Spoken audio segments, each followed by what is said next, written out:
Good morning students. Today I will teach you science for class 3rd. Today I will discuss chapter 13 Earth and Universe. In this chapter today I will explain about moon. You can see this is the solar system. Mercury is the smallest planet, Jupiter is the largest planet and Saturn is the lightest planet. Mercury सबसे छोटा planet है, Jupiter सबसे बड़ा planet है और Saturn यानी शनि सबसे हल्का प्लैनेट है. Now we have to understand what is moon. Dear students, you can see this is the earth on which we live.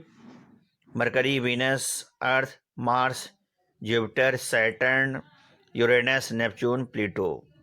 यह इंक्रीजिंग ऑर्डर में लिखा गया है, इन दूरी के बढ़ते क्रम में. Mercury, Venus, earth, Mars, Jupiter, Saturn, Uranus, Neptune and Pluto. You have to learn it, and now you have to see what is the moon.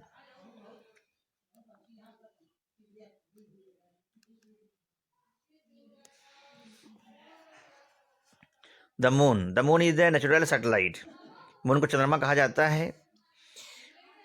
चंद्रमा एक प्राकृतिक, पृथ्वी का एक प्राकृतिक उपग्रह है, यानी moon is a natural satellite of the earth because it moves around the अर्थ. क्योंकि मून पृथ्वी के चारों तरफ चक्कर लगाती है, रिवॉल्व करती है. The moon completes one rotation on its axis in 29 and 1.2 days.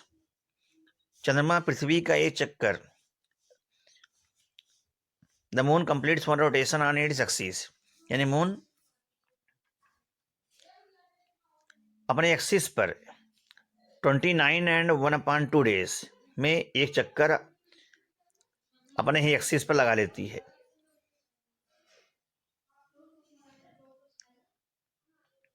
It takes the same time to complete one revolution around the earth.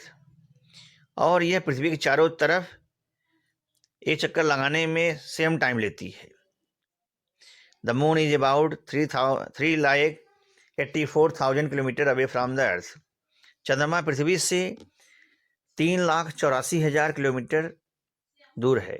It has no light of its own and shine only because it reflects the light of the sun. चंद्रमा का अपना कोई प्रकाश नहीं होता है, यह सिर्फ सन के लाइट को रिफ्लेक्ट करती है, जिसकी वजह से हमको चंद्रमा चमकीला दिखाई देता है.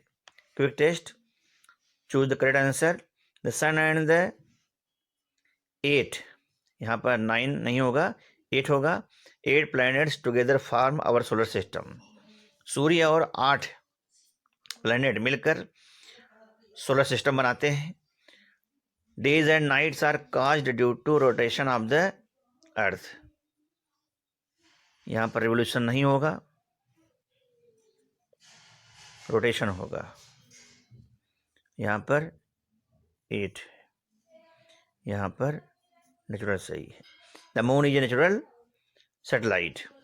From the earth we see only those parts of the moon that are light lit by the sun. यानी हम पृथ्वी से चंद्रमा का वह भाग दे सकते हैं जिस पर सूर्य की रोशनी पड़ती है. Due to changes in the position of earth the moon appears to change its shape. पृथ्वी के पोजीशन के चेंज होने की वजह से चंद्रमा अपने शेप को, अपने फेज को बदलती हुई दिखाई देती है. When the moon is between the earth and sun, जब चंद्रमा पृथ्वी और सूर्य के बीच में आ जाती है, we do not see it at all, तब हम चंद्रमा को देख नहीं पाते.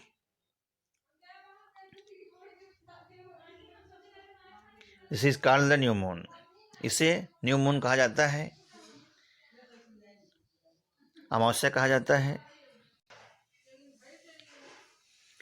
इन 2 or 3 days time the moon looks like crescent moon. 2 या 3 दिन के बाद, यानी अमावस्या के बाद आप देख सकते हैं यह अमावस्या का चांद है. और उसके बाद 2 या 3 दिन के बाद हमको क्रिसेंट मून दिखाई देगा इस तरीके से।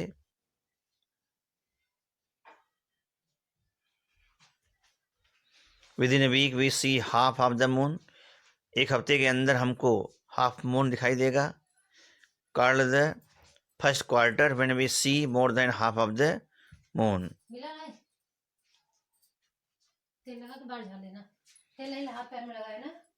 जब हमको हाफ से ज़्यादा मून दिखाई देने लगता है तो उसे गिब्बस मून कहा जाता है।